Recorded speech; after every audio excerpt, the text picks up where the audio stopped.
নমস্কার, একালের রান্নাঘরে সকলকে স্বাগত জানাই। আজ আমি একটি সন্দেশের রেসিপি নিয়ে হাজির হয়ে গেছি। সেটি হলো গুজিয়া সন্দেশ।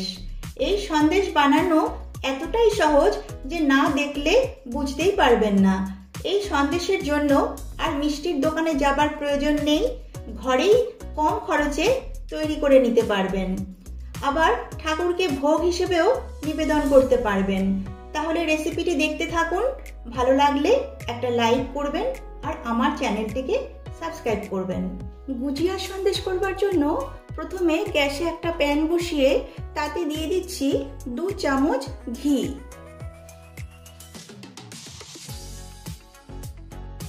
এবারে ঘিটা একটু মেল্ট করে নেব। ঘি মেল্ট হয়ে গেছে, এবারে দিয়ে দিচ্ছি 1/2 কাপ লিকুইড দুধ। এবারে ঘি আর দুধটা ভালো করে মিশিয়ে নেব। ঘি আর দুধটা ভালোভাবে মিশিয়ে নিয়েছি। এবারে গ্যাসের ফ্লেমটা লো করে আমি এতে দিয়ে দিচ্ছি 1 কাপ গুঁড়ো দুধ। এই গুঁড়ো দুধটা কিন্তু আমি একবারে দেব না, অল্প অল্প করে দিয়ে দুধটা ভালো করে মিশিয়ে নেব। এতে করে গুঁড়ো দুধটা ভালো করে মিশে যাবে আর এর মধ্যে কোনো দলা বা লাম্পস থাকবে না।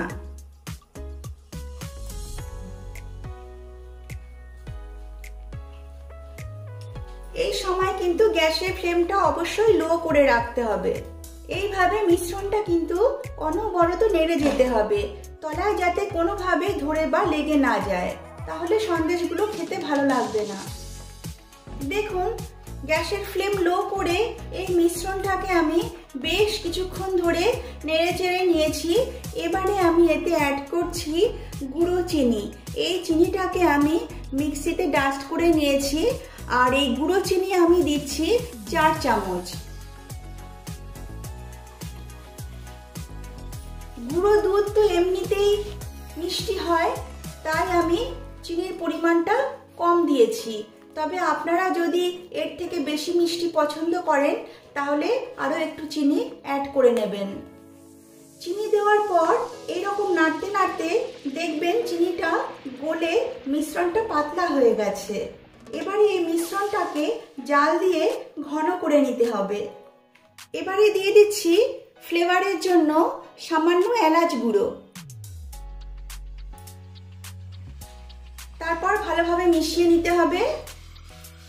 এবারে গ্যাসের ফ্লেম লো করে এই মিশ্রণটাকে অনবরত একটু সময় ধরে নেড়ে চেড়ে যেতে হবে। দেখুন, মিশ্রণটা একেবারে রেডি হয়ে গেছে, কড়াইয়ের গা থেকে ছেড়ে আসছে। এবারে আমি সব শেষে অ্যাড করছি 1/2 চামচ ঘি।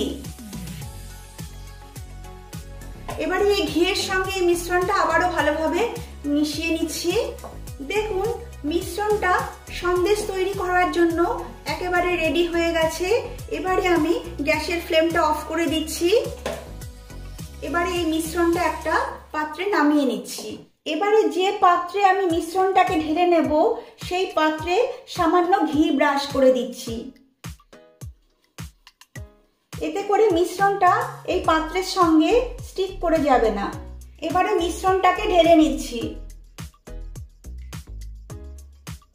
এবার মিশ্রণটাকে একটু ছড়িয়ে দিচ্ছি যাতে একটু হালকা ঠান্ডা হয়ে যায়। পুরোপুরি ঠান্ডা করা যাবে না, হালকা ঠান্ডা করে নিতে হবে। দেখুন, মিশ্রণটা এখন হালকা গরম আছে। এই হালকা গরম অবস্থাতেই আমাকে মিষ্টিগুলো তৈরি করে নিতে হবে। মিষ্টিগুলো তৈরি করার আগে হাতে সামান্য ঘি নিয়ে নিচ্ছি। তারপর ঘিটা ভালোভাবে মেখে নিচ্ছি। এবারে এই মিশ্রণ থেকে অল্প অল্প নিয়ে গুজিয়া সন্দেশ তৈরি করে নিতে হবে। প্রথমে এভাবে হাতে নিয়ে গোল করে নিতে হবে, তারপরে একটু লম্বা করে নিতে হবে, তারপরে এইভাবে 2 প্রান্তটা এক জায়গায় এনে এরকম চেপে দিতে হবে। দেখুন, এইভাবে গুজিয়া সন্দেশগুলো তৈরি করে নিতে হবে।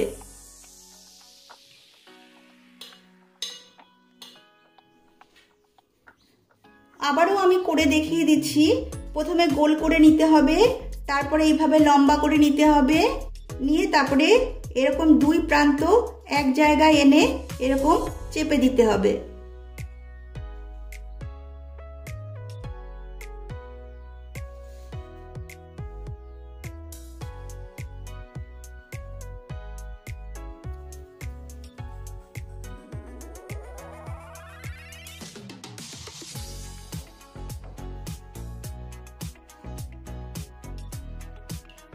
এইভাবে সবগুলো গুজিয়া সন্দেশ তৈরি করে তারপর আমি একবারে আপনাদের দেখাচ্ছি। দেখুন, সবগুলো গুজিয়া সন্দেশ তৈরি করে নিয়েছি। 1 কাপ গুঁড়ো দুধে আমার এতগুলো গুজিয়া সন্দেশ তৈরি হয়েছে। এখন এই সন্দেশগুলো একটু নরম আছে। আমি 2 ঘন্টা পর আবার আপনাদের দেখাচ্ছি। 2 ঘন্টা পর ফিরে এসেছি। দেখুন, গুজিয়া সন্দেশগুলো আগের থেকে কতটা শক্ত হয়ে গেছে। এবারে এই সন্দেশগুলো একটা প্লেটে নিয়ে নিচ্ছি।